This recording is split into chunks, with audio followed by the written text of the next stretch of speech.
Information regarding the UFO outbreak, as I continue to call it, the one that's at least mostly focused around the New Jersey and New York area, is becoming harder and harder to come by, mostly because, according to the mainstream media and especially the government, the crisis is largely over, and there are far fewer sightings and far fewer clips like this emerging online, at least clips that are easy to find. Also, there are unconfirmed reports that new footage that's being taken, especially in sensitive areas close to military facilities, are being taken down or banned or demonetized or whatever almost immediately after they're posted. Again, this is unconfirmed, and so far I haven't had any shadowy government agencies try to take my channel down or ban any of my content, but nevertheless, this trend definitely seems to correspond with the overall message from the government telling us that this was never a crisis to begin with, that these were legitimate drones in operation or aircraft or something else, and people just don't look up at the sky very often, and when they started looking up, they started seeing things that had always been there, but are now prone to being misidentified by untrained observers. But there is one big inconsistency in the government's narrative, and that is the fact that the FAA doesn't seem to believe that this crisis is over. As a matter of fact, they seem to be expanding their search area and taking even greater action to restrict the activities of legitimate drone operators as they continue their investigation. And in my opinion, they still have quite a lot to investigate, because there's a significant difference between a drone sighting and an orb UAP, such as the ones that you're looking at right now. And the reason I believe that is this is not the first time we have seen objects like this. Indeed, these sorts of objects were spotted by the U.S. Air Force 70 years ago, long before any drones were flying through American skies.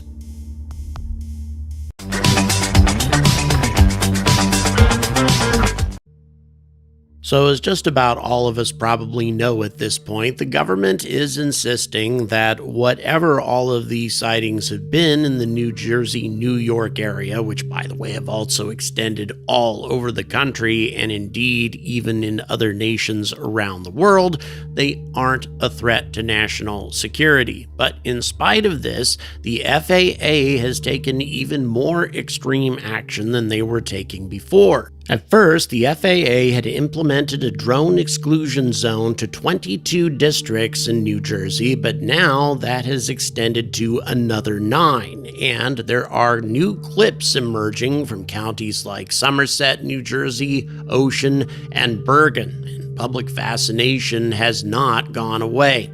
But in spite of the increased controls and increased oversight, officials continue to stand firm that there's no national security or safety peril. National Security Councilman John Kirby asserted, quote, "We have not identified anything anomalous or any national security or public safety risk over the civilian airspace in New Jersey or other states in the Northeast." However, not everybody in a position of authority agrees with this assessment. According to Ocean County Sheriff Michael Mastronardi, he reported that his officers used their drone, a police pursuit drone, to chase a group of mysterious aircraft, quote, "coming off the ocean," unquote, after being spotted by a deputy.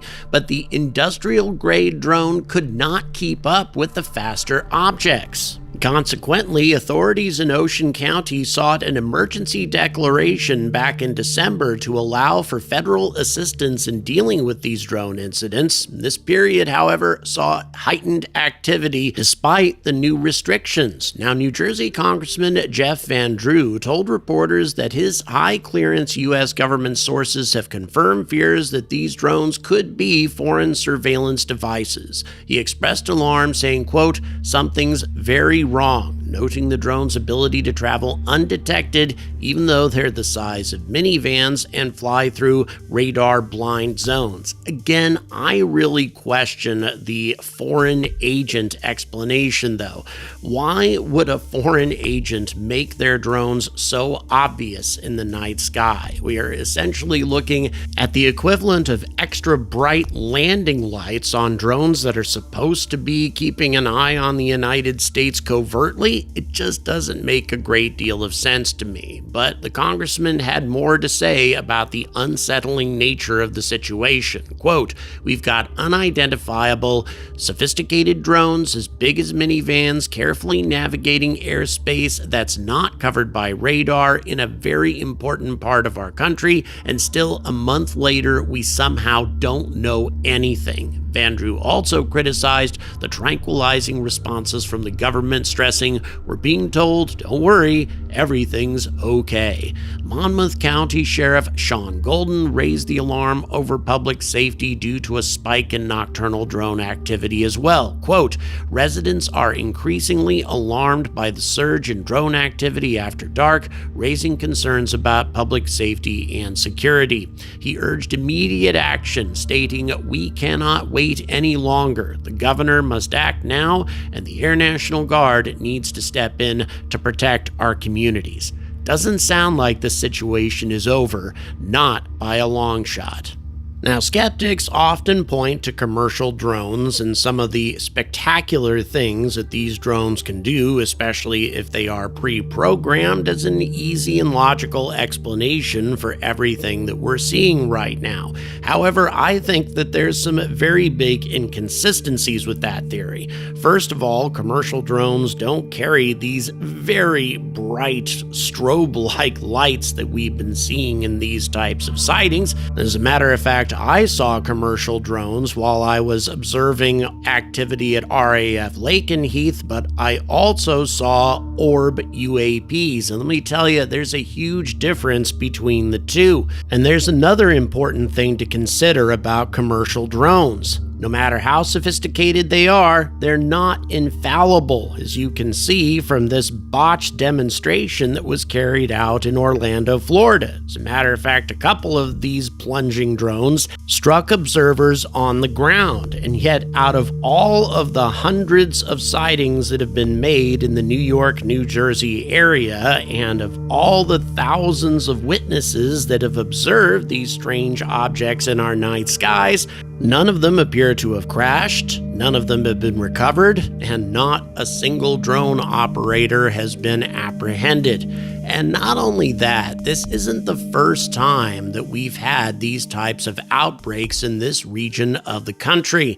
The so-called Hudson Valley Flap, just a few hours north of this region, made a very big splash in the early 1980s. On New Year's Eve of 1982, a retired police officer in this region reported seeing a huge V-shaped object with multiple colored lights gliding almost silently over his property, and he wouldn't be the last person to report such an event. Many others followed, and by March 23rd of 1983, the local newspaper in Port Chester, New York, was running a front-page feature describing crowds of people claiming to have seen the triangular object. The witnesses who were interviewed included an on-duty police officer named Kevin Soravia, who testified that he had seen the object twice in a 45-minute period after his department had received more than 100 calls. He described the object the same way the others had,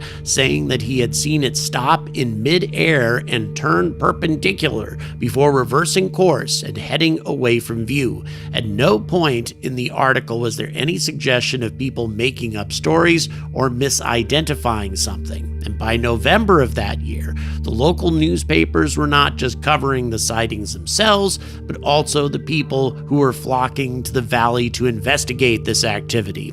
On November 11th, the Journal News in White Plains, New York, ran a 2-column story featuring interviews with UFO investigators. One ufologist from Connecticut, who was a member of Citizens Against UFO Secrecy, told a reporter that more aliens would probably visit Earth Earth if humans weren't so hostile towards them.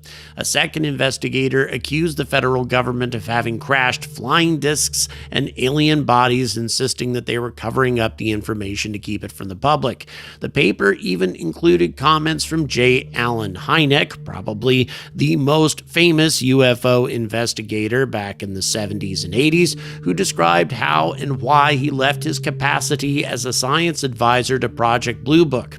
Hynek also said that researchers were fighting a publicity war with the military because military officials sought to ridicule anybody who reported a sighting. The sightings continued until well into the following year. But by this time, predictably, journalists had spread out to explore other possible explanations not involving extraterrestrials. And on June 28th of 1984, the Poughkeepsie Journal posted a feature in which they spoke to witnesses who were accusing stunt pilots with small aircraft of flying over the region in a close V-shaped formation to trick people into thinking that they were seeing something otherworldly. They even spoke to a police officer who claimed to have followed the planes back to a local airport and spoken to one of the pilots who admitted to pulling off the hoax. However, the pilots were never named, and also the paper made a point of including rebuttals from other witnesses who pointed out that they could easily identify a group of planes flying in formation, and added that no set of pilots could account for the numerous sightings that had been reported. And incidentally, stunt pilots fly over my house here in Britain on a pretty regular basis, and you can hear the engines. It's very obvious, especially they have to gun the engines when they're going to pull off a particular stunt. And so even though the hoax explanation has been largely debunked, no further effort was made to investigate what went on in Hudson Valley in the early 1980s until it was largely forgotten. Although not completely forgotten, because a UFO museum cropped up there a few years after these incidents and remains there up to this day. But at least we seem to have the entire phenomenon being taken a lot more seriously today, just as it was in the 1950s and 60s when Project Blue Book was getting started. And in those days, the footage that they captured was not all that dissimilar from what we're seeing today. Again, these orb-like objects being pursued by military aircraft or being filmed by military observers on the ground. And as you can see, they bear a great deal of resemblance to the orbs that are being observed and filmed in our skies today, except back in the 1950s and 60s, there were no drones. Matter of fact, there were very few aircraft of any kind that could masquerade as an orb UFO. And by the way, this footage was only recently made public by the Pentagon. Very strange coincidence that in the midst of telling us that there's nothing significant going on, that the Pentagon would dig all this stuff out of the National Archives and make it available to the public. But one thing that they're not making available to the public is a couple of CIA files from 1956, items that are, quote, an edited production featuring footage of unidentified flying objects from both Montana and Utah. Captions included at the beginning and the end of the film maintain that the footage was authentic and that the footage was studied by the Photo Reconnaissance Laboratory at Wright-Patterson Air Force Base and the U.S. Navy Photo Interpretation Center in Washington, D.C., adding that the staff were unable to identify the objects. I have been waiting now for close to 2 years for the National Archives to make this available to the public, and they still haven't. So here's my take on all of this. This is not something that's a phenomena of today's technology that people just happen to be noticing at the moment. This is instead an outbreak that's similar to other outbreaks of similar objects that we have seen in the past. Granted, 95% or even more of these sightings are mundane objects like this one, even though there are quite a number of people who continue to insist that this is not an aircraft.